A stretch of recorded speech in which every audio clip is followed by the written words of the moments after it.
Hello दोस्तों, कैसे हो सब। हम जियोग्राफी का चैप्टर जियोग्राफी एनसीईआरटी कर रहे थे। जियोग्राफी का चैप्टर निर्माण उद्योग कर रहे थे। ज्ञान आधारित उद्योगों तक हमने इस चैप्टर को पूरा कर लिया। आज ज्ञान आधारित उद्योग से आगे करेंगे और आज ये चैप्टर पूरा हो जाएगा। ठीक है, तो चलो शुरू करें।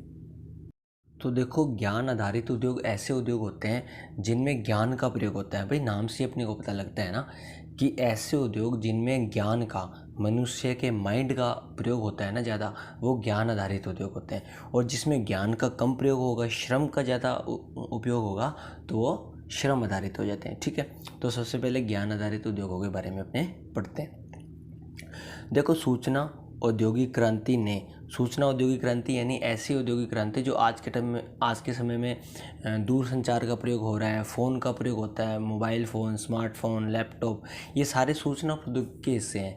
टीवी, लैपटॉप, है ना। तो सूचना औद्योगिक क्रांति ने आर्थिक सामाजिक रूपांतरण के लिए नई संभावनाएं उत्पन्न कर दी हैं। भारतीय सॉफ्टवेयर उद्योग यहाँ की अर्थव्यवस्था में सबसे तेज़ी से विकसित हुए सेक्टरों में से एक है। सॉफ्टवेयर उद्योग इलेक्ट्रॉनिक हार्डवेयर उत्पादन में आगे बढ़ गया और भारत सरकार ने देश में सॉफ्टवेयर के अनेक पार्क्स बनाए हैं। देखो, अगर भारत की बात करें ना, तो भारत में ज्ञान आधारित उद्योगों में सॉफ्टवेयर उद्योग जो है ना, वो सबसे ज़्यादा फैला है। भारत के सॉफ्टवेयर उद्योग को उत्तम उत्पाद उपलब्ध कराने में असाधारण प्रतिष्ठा प्राप्त हो चुकी है। यानी पूरे विश्व की बात करें ना, तो भारत में सॉफ्टवेयर इंडस्ट्री सबसे ज़्यादा फैल चुकी है। सॉफ्टवेयर इंडस्ट्री में भारत में फैली है, हार्डवेयर भी फैली है, लेकिन हार्डवेयर से ज़्यादा सॉफ्टवेयर इंडस्ट्री भारत में फैली है। भारत के सॉफ्टवेयर विश्व विख्यात हैं और इस इंडस्ट्री में भारत का एक नाम चलता है। ठीक है, भारत में उदारीकरण, निजीकरण, वैश्वीकरण एवं औद्योगिक विकास। देखो, उदारीकरण का मतलब होता है किसी भी चीज़ को सरल कर देना। निजीकरण का मतलब होता है प्राइवेटाइजेशन, यानी जो भी हमारे उद्योग धंधे हैं उसको लोगों के हाथों में देना, प्राइवेट कंपनियों के हाथों में देना। फिर तीसरी बात आती है वैश्वीकरण, यानी विश्व को एक परिवार की तरह मानना और वासुदेव कुटुंबकम की अवधारणा कहीं ना कहीं फॉलो करना। ठीक है, तो ये चीज़ होती है उदारीकरण, निजीकरण और वैश्वीकरण। ये भारत में कब आती है? 1991 में भारत में होते हैं सुधार। तो उन सुधारों के बाद भारत में औद्योगिकरण में निजीकरण, उदारीकरण और वैश्वीकरण आता है। इस नीति का मुख्य उद्देश्य क्या था? भाई, अब तक प्राप्त किए लाभ को बढ़ाना और इसमें विकृत अथवा कमियों को दूर करना, उत्पादकता, लाभकारी रोजगार हो गए में स्वपोषित वृद्धि को बनाए रखना और अंतर्राष्ट्रीय प्रतियोगिता प्राप्त करना। यानी इतने सालों से 47 में हमारा भारत आज़ाद होता है। फिर आज़ादी से 1991 तक हमने औद्योगिक प्रगति की, लेकिन वो प्रगति थी ना, वो इतनी अच्छी नहीं थी। तो इसको और सुधार करने के लिए हमने 1991 में कुछ सुधार किए। ठीक है, और 3 अवधारणाएं लेके आए हम, जिसे LPG रिफॉर्म्स भी बोलते हैं, या फिर बोलें उदारीकरण, निजीकरण और वैश्वीकरण। ठीक है, अब ये जब नीति लाई गई 1991 में, तो उसके क्या उपाय थे? देखो, ये उपाय दे रखे हैं, हमें 7 उपाय दे रखे हैं। सबसे पहले तो हमने लाइसेंस व्यवस्था का समापन किया। लाइसेंस व्यवस्था सबसे पहले सुनो क्या होती है। देखो, लाइसेंस व्यवस्था, कोई भी उद्योग धंधा लगाने के लिए ना, उद्योगों को पहले लाइसेंस बनवाना पड़ता था। जैसे आज के टाइम में अगर आप बंदूक रखोगे तो बंदूक के लिए लाइसेंस चाहिए ना आपको। उसी प्रकार से पहले क्या होता था, कोई भी उद्योग खोलने के लिए लाइसेंस बनाना पड़ता था, और लाइसेंस बहुत ही मुश्किल से बना करता था। तो उसको सरल करने के लिए लाइसेंस व्यवस्था को समाप्त कर दिया गया और कुछ ही उद्योगों के लिए लाइसेंस व्यवस्था वगैरह रखी गई। जो देश के लिए इंपॉर्टेंट उद्योग है उनके लिए रखी गई, बाकी लगभग सब में समाप्त कर दिया गया। दूसरी बात करते हैं विदेशी तकनीकी का निःशुल्क प्रवेश। पहले क्या था कि विदेशी तकनीकी से हमारे उद्योग घबराते इसलिए थे। देखो, अगर विदेशी तकनीकी भारत में आएगी तो भारत की अपनी जो तकनीकी है ना, उससे लोग इम्प्रेस नहीं होंगे। या दूसरे तरीके से कहें कि कोई विदेशी बढ़िया प्रोडक्ट भारत में आता है तो भारतीय प्रोडक्ट को लोग नहीं खरीदेंगे, इसलिए विदेशी प्रोडक्ट को हम मंगाते नहीं थे। लेकिन आज के टाइम में हम उल्टा सोचते हैं मतलब अच्छा सोचते हैं। अच्छा कैसे सोचते हैं? भाई, विदेशी तकनीक अगर भारत में आएगी तो भारत एक नई तकनीक सीखेगा। दूसरी बात, कंपटीशन बढ़ेगा भारत की कंपनियों में और विदेश की कंपनियों में। कंपटीशन से प्रतिस्पर्धा और भी अच्छी निखर के आएगी, और जो आगे जीतेगा वो अपना उत्पाद बेच पाएगा। तो कंपटीशन एक हेल्दी कंपटीशन होगा, इसलिए हमने ये दूसरी नीति अपनाई। ठीक है, तीसरी बात करते हैं विदेशी निवेश नीति, यानी FDI की बात करें या FPI की बात करें, तो FDI और FPI को भी प्रोत्साहित किया गया। कहीं ना कहीं विदेशी निवेश भारत में आएगा, भारत में रोजगार बढ़ेंगे, तकनीकियाँ आएंगी, फर्में लगेंगी, तो इससे भी भारत को कहीं ना कहीं बेनिफिट होगा। फिर पूंजी बाजार में अभिगम्यता बढ़ेगी, खुला व्यापार को प्रोत्साहन मिलेगा, प्रावस्थाबद्ध निर्माण कार्यक्रम का उन्मूलन होगा और औद्योगिक अवस्थिति कार्यक्रम का उदारीकरण होगा। तो ये सब जो नीतियाँ थी, ये जो नीति थी मेन उदारीकरण, निजीकरण, वैश्वीकरण की, इसमें ये सब उपाय कहीं ना कहीं किए जाते हैं। मुख्य लक्ष्य वही था, उदारीकरण। उदारीकरण मैंने आपको बताया कि कोई भी व्यवस्था सरल कर देना उदारीकरण होता है। निजीकरण यानी जो उद्योग धंधे हैं उनको प्राइवेट हाथों में दे देना। और फिर आता है वैश्वीकरण यानी पूरे विश्व को एक परिवार की भांति ट्रीट करना। ठीक है। इसके बाद औद्योगिक लाइसेंस व्यवस्था वस्तुतः सुरक्षित, सामरिक अथवा पर्यावरणीय सरोकार से संबंधित केवल 6 उद्योगों को छोड़कर शेष सभी उद्योगों के लिए समाप्त कर दी गई।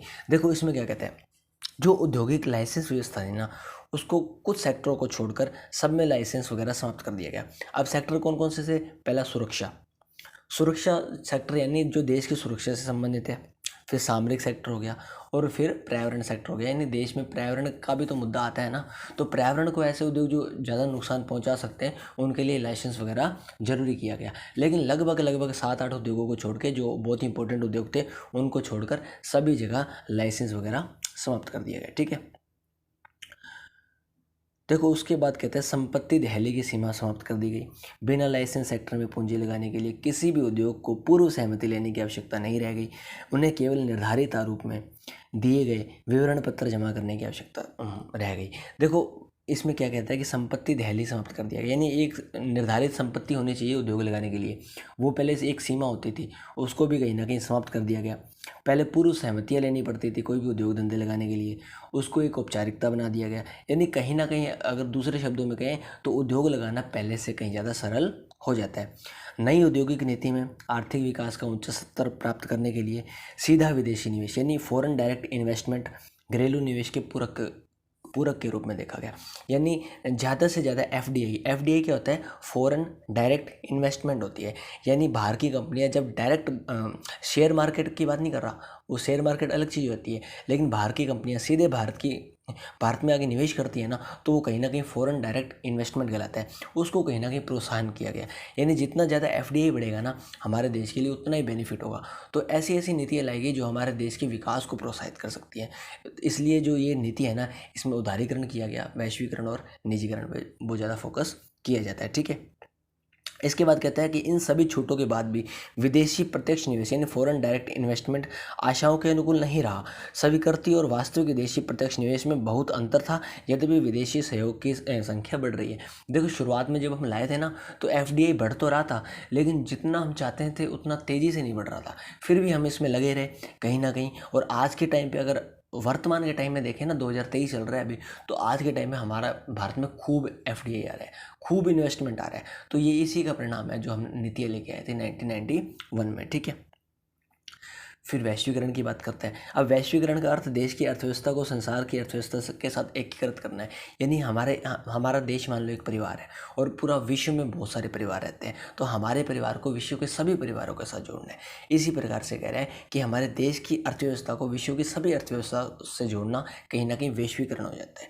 इस प्रक्रिया के अंतर्गत सामान और पूंजी सहित सेवाएं, श्रम और संसाधन एक देश से दूसरे देश स्वतंत्रतापूर्वक पहुंचाए जा सकते हैं। यानी जो सामान हम डेवलप करते हैं, जो सामान हम बनाते हैं, वो हम दूसरे देश में जाके बेचेंगे, और जो सामान हमारे पास नहीं है वो हम दूसरे देश से खरीद सकते हैं। तो कहीं ना कहीं एक वैश्वीकरण होगा और इससे व्यापार में और भी सुगमता हमें हासिल होती है। ठीक है। उसके बाद देखो भारत के कुछ सॉफ्टवेयर टेक्नोलॉजी पार्क दे रखें, या खाली मैप लीजिएगा, उस पर ये बना के याद कीजिएगा, काफ़ी इंपॉर्टेंट होते हैं। ठीक है। देखो उसके बाद कहता है कि भारतीय संदर्भ में इसका अर्थ, किसका अर्थ? वैश्वीकरण का। ठीक है। देखो भारत में आर्थिक क्रियाओं के विभिन्न क्षेत्रों में विदेशी कंपनियों को पूंजी निवेश की सुविधा उपलब्ध कराकर विदेशी प्रत्यक्ष निवेश के लिए अर्थव्यवस्था को खोलना कहीं ना कहीं वैश्वीकरण का एक ये प्रक्रिया थी। यानी इसके माध्यम से वैश्वीकरण किया गया, आर्थिक क्रियाओं को विभिन्न क्षेत्रों के लिए खोला गया, विदेशी कंपनियों को भारत में बुलाया गया, उसको पूंजी निवेश करने के लिए सहायता उपलब्ध करवाई गई, और प्रत्यक्ष विदेशी निवेश यानी एफडीआई के लिए अर्थव्यवस्था को खोला गया, जिससे ज़्यादा से ज़्यादा वैश्वीकरण को बढ़ावा मिल सके। दूसरी बात क्या करता है, देखो भारत में बहुराष्ट्रीय कंपनियों के प्रवेश पर लगे प्रतिबंधों और बाधाओं को खत्म किया गया। भारतीय कंपनियों को देश में विदेशी कंपनियों के सहयोग से उद्योग धंधे खोलने की अनुमति प्रदान की गई। उन्हें सहयोग से विदेशों में साझा उद्योग स्थापित करने के लिए प्रोत्साहित किया गया। पहले शुल्क दर के मात्रात्मक प्रतिबंधों को कमी लाकर बड़ी मात्रा में आयात उदारता कार्यक्रम का क्रियान्वयन किया गया और आयात करों के स्तर को ध्यान में रखते हुए उसे नीचे लाया गया। और पांचवी और अंतिम बात कहता है कि निर्यात प्रोत्साहन के एक वर्ग के बजाय निर्यात को बढ़ाने के लिए विनिमय दर व्यवस्था को चुना गया। यानी इन पांचों बातों से कहीं ना कहीं वैश्वीकरण को बढ़ावा देने के लिए काफ़ी सारे कदम उठाए जाते हैं, चाहे वो किसी भी प्रकार का कदम हो जिससे ज़्यादा से ज़्यादा वैश्वीकरण हो सके, यानी हमारा देश दूसरे देशों से और अच्छे से जुड़ सके, व्यापार में हमारा देश दूसरे देशों से अच्छा खासा व्यापार कर सके, हमारा देश ज़्यादा से ज़्यादा व्यापार लाभ प्राप्त कर सके, जिससे कहीं ना कहीं हमारे देश का विकास हो। वैश्वीकरण को बहुत ज़्यादा बढ़ावा दिया गया और उसमें निजीकरण ने और उदारीकरण ने भी कहीं ना कहीं हेल्प की थी। ठीक है, देखो इसके बाद अपना अगला टॉपिक आता है भारत के औद्योगिक प्रदेश। यानी भारत में बहुत औद्योगिक प्रदेश हैं। ये औद्योगिक प्रदेश अलग अलग परिस्थितियों पर निर्भर करते हैं। तो भारत में कौन कौन से औद्योगिक प्रदेश हैं, जो मुख्य मुख्य 7-8 हैं, उनके बारे में अपने पढ़ लेते हैं। देखो, देश में उद्योगों का वितरण समरूप नहीं है। उद्योग कुछ अनुकूल अवस्थिति कारकों से कुछ निश्चित स्थानों पर केंद्रित होते जा रहे हैं। देखो, भारत में कुछ भी समरूप नहीं है। भारत विविधता का देश है। भारत में भाषा ले लो या कोई भी धर्म ले लो या संसाधन ले लो, आप स्थल रूप ले लो, हर एक स्थान में भारत में आपको विविधता मिलेगी। देखो, संसाधन जब समरूप नहीं है तो क्या उद्योग समरूप हो सकते हैं? भाई, उद्योग कैसे उद्योग होते हैं? या तो संसाधन आधारित होते हैं, संसाधन समरूप नहीं है। कृषि आधारित हो सकते हैं, कृषि समरूप नहीं है। अवस्थिति आधारित हो सकते हैं, अवस्थितियाँ समरूप नहीं है। तो कहीं ना कहीं भारत में विविधता है। तो जो औद्योगिक प्रदेश हैं भारत के, वो भी विविधता लिए हुए हैं, यानी अलग अलग जगह में अलग अलग प्रकार के उद्योग लगते हैं। ये उद्योग अवस्थिति कारकों के कुछ निश्चित स्थानों पर केंद्रित होते हैं। ठीक है, इसके बाद देखो ये क्या कहते हैं। तो उद्योगों के समूह को पहचानने के लिए कई सूचकांकों का प्रयोग किया जाता है, जिनमें प्रमुख हैं। देखो क्या सूचकांक है, उसके बारे में अभी ये बात करेगा। ठीक है, देखो पहला कहता है कि औद्योगिक इकाइयों की संख्या, यानी देखा जाता है कि कौन से प्रदेश में औद्योगिक इकाइयाँ कितनी लगी हैं। अगर ज़्यादा है तो उसे केंद्र के रूप में ले लेते हैं। दूसरा कहता है कि औद्योगिक कर्मियों की संख्या, भाई एक उद्योग में कितने कर्मी लगे हैं, वो औपचारिक लगे हैं, अनौपचारिक लगे हैं, किस सेक्टर से लगे हैं, किस लेवल का काम करते हैं, क्या मानसिक काम अधिक करते हैं या फिजिकल काम अधिक करते हैं। तीसरा, औद्योगिक उद्देश्यों के लिए उपयोग की जाने वाली प्रयुक्त शक्ति की मात्रा कहाँ से आती है, बिजली वगैरह कहाँ से आती है, कोयला कहाँ से आ रहा है, जल कहाँ से आ रहा है। मशीनों को चलाने की बिजली चाहिए होती है, तो बिजली जल विद्युत से आ रही है या फिर कहीं और से आ रही है, ये सब देखा जाता है। कुल औद्योगिक निर्गत कितना है, यानी जितना इनपुट दे रहे हैं क्या उससे अधिक आउटपुट हमें प्राप्त हो रहा है और उस आउटपुट से कोई लाभ हो रहा है हमें, तो ये चीज़ देखी जाती है। उत्पादन प्रक्रिया जन्य मूल्य क्या है, यानी किस मूल्य पर हम उत्पादन कर रहे हैं, क्या हम घाटे में जा रहे हैं या हम फायदे में जा रहे हैं। ये सब चीज़ें कहीं ना कहीं उद्योग को निर्धारित करने में काम आती है। अब देखो मुख्य औद्योगिक प्रदेश कौन कौन से हैं। सबसे पहले आता है मुंबई पुणे औद्योगिक प्रदेश। ठीक है, देखो मुंबई पुणे औद्योगिक प्रदेश, आपको पता है ये महाराष्ट्र के इलाके में पड़ेगा, मुंबई महाराष्ट्र में। इस प्रदेश का विकास मुंबई में सूती वस्त्र उद्योग की स्थापना से प्रारंभ होता है। देखो मुंबई में सबसे पहले सूती वस्त्र उद्योग लगेगा और वहाँ से ये इंडस्ट्री के रूप में आगे फैलेगा। ठीक है, देखो मुंबई में कपास के पृष्ठ प्रदेश में स्थित होने के कारण, नम जलवायु के कारण मुंबई में सूती वस्त्र उद्योगों का विकास होता है। मुंबई की जलवायु एक तरीके से आर्द्र जलवायु है। क्यों? क्योंकि ये समुद्र के किनारे हैं, बारिश होती रहती है, जिसके कारण से सूती वस्त्र उद्योग के लिए अच्छी जलवायु यहाँ मिल जाती है। 1869 में स्वेज नहर खुल गई। स्वेज नहर अफ्रीका और एशिया के मध्य है और ये यूरोप से जो जहाज आते थे भारत में, वो पहले अफ्रीका का चक्कर लगा के आते थे, लेकिन अब उन्हें एक नया रास्ता मिला और ये रास्ता छोटा हो गया, इसलिए भारत के जो पश्चिमी घाट के राज्य थे वो कहीं ना कहीं यूरोप से सीधा लिंक हो गए, तो इससे इसके व्यापार को काफ़ी सहायता प्राप्त हुई। इस पतन के द्वारा मशीनों का आयात किया जाता था और औद्योगिक आवश्यकता की पूर्ति के लिए पश्चिमी घाट प्रदेश में जल विद्युत शक्ति का विकास कहीं ना कहीं किया जाता है, यानी यहाँ जल विद्युत शक्ति से बिजली वगैरह प्राप्त की जाती है। ठीक है, अब देखो औद्योगिक प्रदेश और जिले, इसमें मुख्य औद्योगिक प्रदेश 8 हैं हमारे, वो दे रखे हैं। लघु औद्योगिक प्रदेश जो 13 हैं वो दे रखे हैं और औद्योगिक जिले जो 15 है वो दे रखे हैं। इस सारणी को आप कहीं ना कहीं देख लीजिएगा, याद कर लीजिएगा। अगला मैप आता है अपना मुख्य औद्योगिक क्षेत्र। ये कहीं ना कहीं हमारे भारत के जो औद्योगिक क्षेत्र हैं उनके बारे में दे रखा है। जैसे गुड़गांव, दिल्ली, मेरठ का क्षेत्र हो गया, छोटा नागपुर का क्षेत्र आ जाता है, और अपने ये मुंबई और पुणे वाला क्षेत्र आ जाता है, गुजरात का क्षेत्र आ जाता है, विशाखापट्टनम, हगुली का क्षेत्र आ जाता है, बेंगलुरु तमिलनाडु का क्षेत्र आ जाता है, और कोलम त्रिवंतपुरम का क्षेत्र आ जाता है। ये सारे क्षेत्र आप मैप में कहीं ना कहीं डिनोट करके याद कीजिएगा, ठीक है। देखो, सूती वस्त्र उद्योग के विकास के साथ रासायनिक उद्योग भी यहाँ विकसित हुए।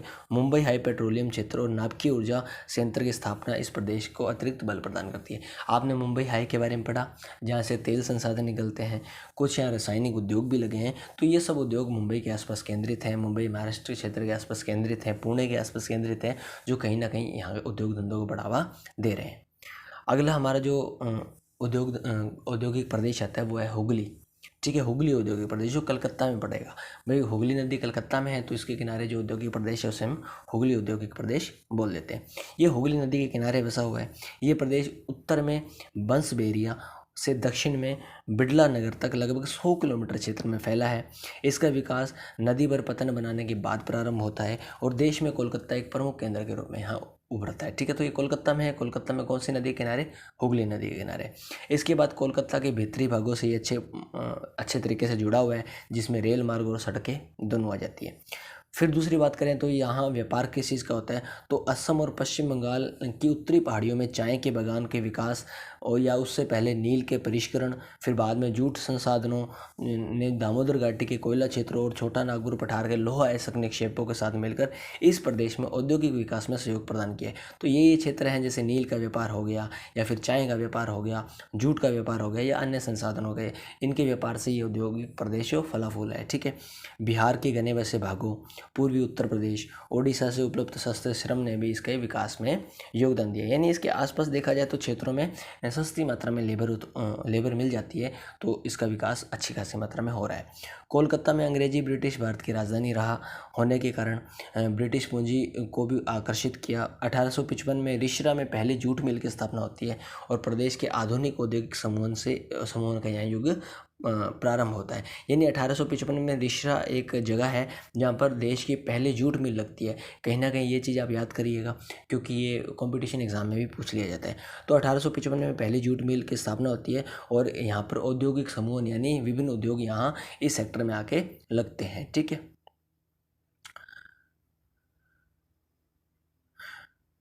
आगे देखो क्या कहता है कि पनपा, कागज, इंजीनियरिंग, टेक्सटाइल, मशीनें, विद्युत, रासायनिक औषधि, उर्वरक, पेट्रो रसायन आदि का भी यहाँ कहीं ना कहीं विस्तार होता है। और इस प्रदेश के औद्योगिक विकास में दूसरे प्रदेशों की तुलना में अब कमी आ रही है, क्योंकि जूट उद्योग अवनति इसका एक कारण है।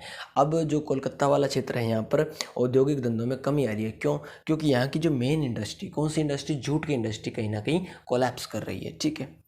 अगला हमारा प्रदेश आता है बेंगलुरु चेन्नई का औद्योगिक प्रदेश। ये साउथ इंडिया का प्रदेश है, आप जानते हैं। बेंगलुरु साउथ इंडिया में पड़ता है, चेन्नई साउथ इंडिया में पड़ता है, ठीक है।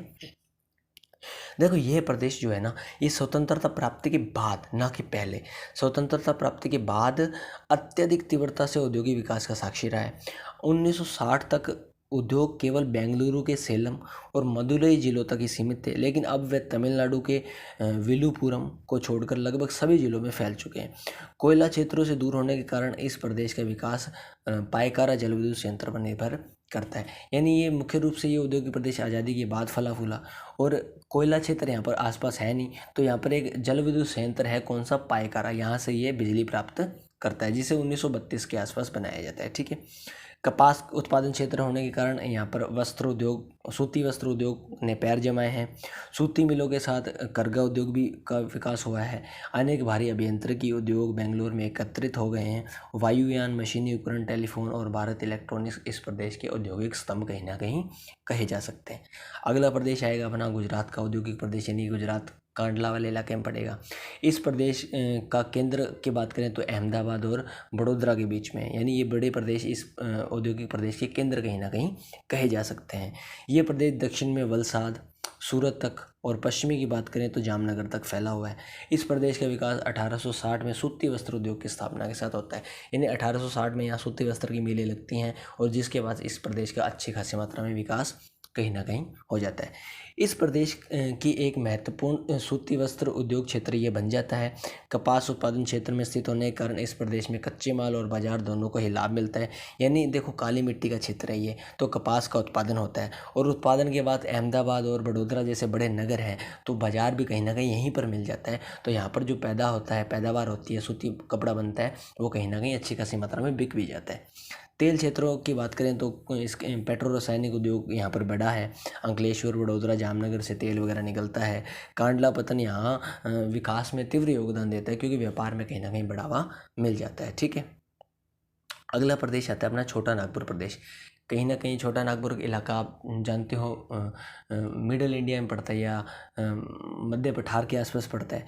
ये प्रदेश झारखंड, उत्तरी उड़ीसा, पश्चिम बंगाल में फैला है। भारी धातु उद्योगों के लिए जाना जाता है। यहाँ पर लोहा ऐसा काफ़ी ज़्यादा मात्रा में मिलता है। आपने बड़ी बड़ी खानों के नाम भी यहाँ सुने होंगे। ये प्रदेश अपने विकास के लिए दामोदर घाटी में कोयला और झारखंड तथा उत्तरी उड़ीसा में धात्विक और अधात्विक खनिजों की खोज का ऋणी है। यानी कि यहाँ पर कौन सी नदी बहती है? दामोदर की घाटी में कोयला अच्छी खासी मात्रा में यहाँ पर आसपास मिल जाता है। ठीक है, झारखंड और उड़ीसा में धात्विक और अधात्विक खानें मिल जाती हैं। कोयला, लोहा, ऐसा दूसरे खनिजों की यहाँ काफ़ी निकटता है। भारी उद्योग यहाँ आसपास लगे हुए हैं। 6 बड़े एकीकृत लोहा इस्पात संयंत्र जमशेदपुर हो गया, बरनपुर हो गया, कुल्टी, दुर्गापुर, बोकारो, राउरकेला भी यहाँ आसपास स्थापित किए हुए हैं और इससे क्या है, कहीं ना कहीं यहाँ पर विकास में बढ़ावा मिल जाता है। ऊर्जा की आवश्यकता को पूरा करने के लिए ऊष्मीय और जल विद्युत संयंत्रों का निर्माण दामोदर घाटी परियोजना से किया जाता है। दामोदर घाटी परियोजना चल रही है जहाँ से जल विद्युत शक्ति हमें कहीं ना कहीं बिजली प्राप्त हो जाती है। प्रदेश के चारों ओर घने बसे प्रदेशों से सस्ता श्रम भी हमें मिल जाता है।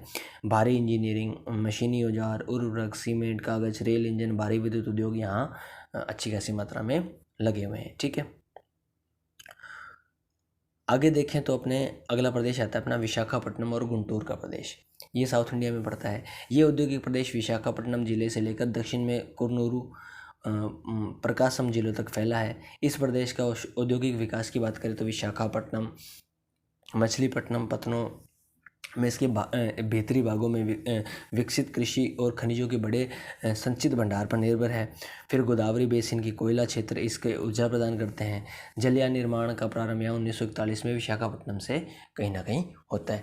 यहाँ पर एक खासियत ये है कि 1941 में यहाँ पर जलयान निर्माण, यानी जो जहाज़ पानी में चलते हैं ना, उनका निर्माण होता है 1941 में। कहाँ पे? विशाखापट्टनम से, जिससे भी ये उद्योग की प्रदेश है वो एक अलग तरीके से जाना जाता है। आयातित पेट्रोल पर आधारित पेट्रोलियम परिशोधनशाला ने कई पेट्रो रासायनिक उद्योगों में वृद्धि को सुगम बनाया है। शक्कर, वस्त्र, जूट, कागज, उर्वरक, सीमेंट, एल्यूमिनियम आदि यहाँ मुख्य उद्योग लगे हुए हैं। अगला क्षेत्र आता है हमारा गुरुग्राम, दिल्ली और मेरठ का प्रदेश, जो हमारे क्षेत्र के आसपास है, हनुमानगढ़ के आसपास पड़ता है। ठीक है, तो इस प्रदेश में स्थित उद्योग पिछले कुछ समय से बड़ा तीव्र विकास दिखाते हैं। खनिज और विद्युत शक्ति संसाधनों से बहुत दूर स्थित होने के कारण यहाँ छोटे उद्योग लगे हुए हैं। यानी बड़े उद्योग नहीं हैं, क्योंकि बड़ी बड़ी खानें तो नहीं लगी, लेकिन छोटे छोटे उद्योग यहाँ काफ़ी मात्रा में लग जाते हैं। फिर उसमें कौन कौन से उद्योग आते हैं? इसमें इलेक्ट्रॉनिक, हल्के इंजीनियरिंग उद्योग आ गए, विद्युत उपकरण बन जाते हैं, इनके उद्योग आ गए। इसके अतिरिक्त यहाँ सूती, ऊनी, कृत्रिम रेशा के वस्त्र, होजरी, शक्कर, सीमेंट, मशीन, ट्रैक्टर, साइकिल, कृषि उपकरण, रासायनिक पदार्थ, वनस्पति घी आदि के उद्योग लगे हुए हैं। और सॉफ्टवेयर उद्योग भी कहीं ना कहीं यहाँ पर अच्छी खासी मात्रा में ख्याति हासिल कर रहे हैं। और लास्ट प्रदेश हमारा आता है कोल्लम त्रिवंदमपुरम प्रदेश। ये औद्योगिक प्रदेश त्रिवंदमपुरम, कोल्लम, अलवाया, एर्नाकुलम, अल्लापुझा आदि जिलों में फैला हुआ है। बागान कृषि और जल विद्युत इस प्रदेश में औद्योगिक आदान प्रदान करती है। यानी मुख्य रूप से ये कृषि औद्योगिक प्रदेश कहा जा सकता है, जहाँ बागवानी कृषि अच्छी मात्रा में होती है। देश की खनिज पेटी से बहुत दूर होने के कारण कृषि उत्पाद प्रक्रमण और बाजार अभिविन्यासित हल्के उद्योग इस प्रदेश में अधिकता है। यानी कृषि सेक्टर का जो है ना, यहाँ अच्छा खासा बोलबाला है। यहाँ कृषि से उत्पाद बनता है और उसका प्रक्रमण किया जाता है, तो कहीं ना कहीं ये कृषि आधारित उद्योगों के लिए अच्छा क्षेत्र कहीं ना कहीं हो जाता है। ठीक है, तो यहाँ पर अपना ये चैप्टर पूरा होता है। इसके बाद नेक्स्ट चैप्टर करेंगे। थैंक यू, धन्यवाद।